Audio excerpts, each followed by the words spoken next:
আমরা 2 কেজি ময়দা আনছি, বাসা আসছি ঢাকা, ভাইয়ের বাসা ধোকা বানায় আজকে আমরা দেখাবো যে কীভাবে ধোকা তৈরি করতে হয়।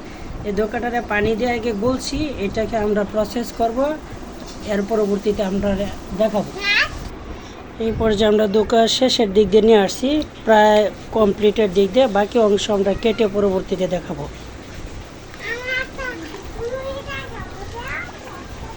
এই যে এবার আমরা সিদ্ধ ধোকা করতেছি, এটা সিদ্ধ ধোকা আর এটা মানে বাজি ধোকা, এটা বাজি আর এটা সিদ্ধ ধোকা হয়ে যাচ্ছে।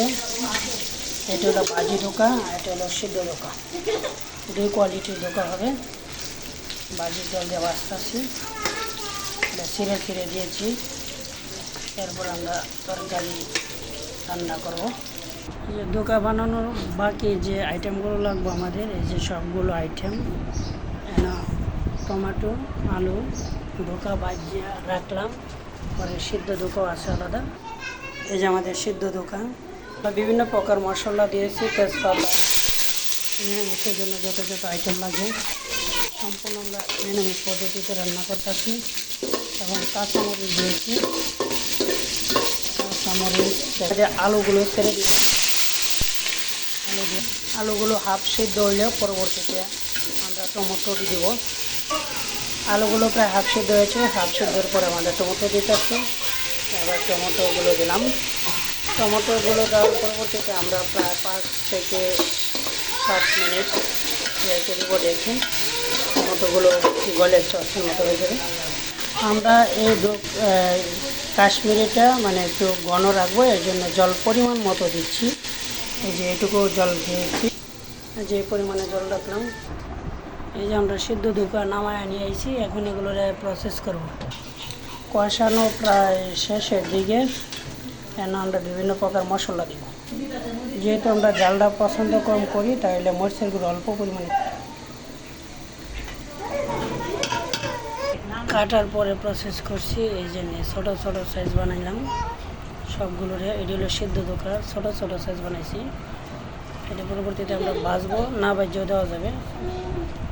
এবার আমরা সিদ্ধ ধোকা ভাজতেছি, অর্থাৎ যে ধোকা অর্থাৎ কাশ্মীরিগুলো সিদ্ধ করছিলাম, সেই কাশ্মীরিগুলোকে এবার আলাদা একটা কড়াইয়ের মধ্যে ভাজতেছি। এটা ভাজা হইলে তরকারির মাঝে ছেড়ে দেওয়া হবে। যে কাশ্মীরগুলো আমরা ভাজছিলাম, সেই কাশ্মীরিগুলো রসের মাঝে ছেড়ে দিলাম। এই যে ভাজা কাশ্মীরিগুলো রসের মাঝে ছেড়ে দিলাম, দিয়ে আমরা নাড়াচাড়া করতেছি। আর এগুলো শুদ্ধ কাশ্মীরি, এটি দিয়ে ভাজবো, ভাজার পরবর্তীতে এটি দিয়ে দিব। আমরা এটাগুলো আলাদা আলাদা দুইটা রাসায়নিক করতে পারতাম, কিন্তু একসাথে করতেছি। সময় খুবই সংক্ষিপ্ত, কারণ বিকালে আবার সন্ধ্যার দিকে ট্রেনে বাসা যেতে হবে। এবার আমাদের কাশ্মীরিগুলো ভাজা হয়ে গেছে, আমরা রসা ঢেলে দিই। আমরা এই ভাজা কাশ্মীরিগুলো আমরা ঢেলে দিলাম, যেগুলো সিদ্ধ করছি। আমরা রসাটা কষায় রাঁধতে চাইছিলাম, যে একটু রস দিতে বলছে, ওই জন্য একটু জল দিতেছি। রাঁধুনি জিরার গুঁড়া দিতেছি।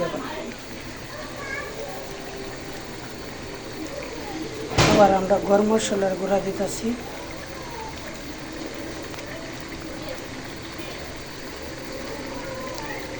আমাদের রান্না প্রায় শেষের দিকে, আমরা এখন রান্না প্রায় শেষের দিকে নিয়ে নিচ্ছি। এখন রান্না কমপ্লিট, প্রায় 1 মিনিট পরে আমরা নামিয়ে নেব।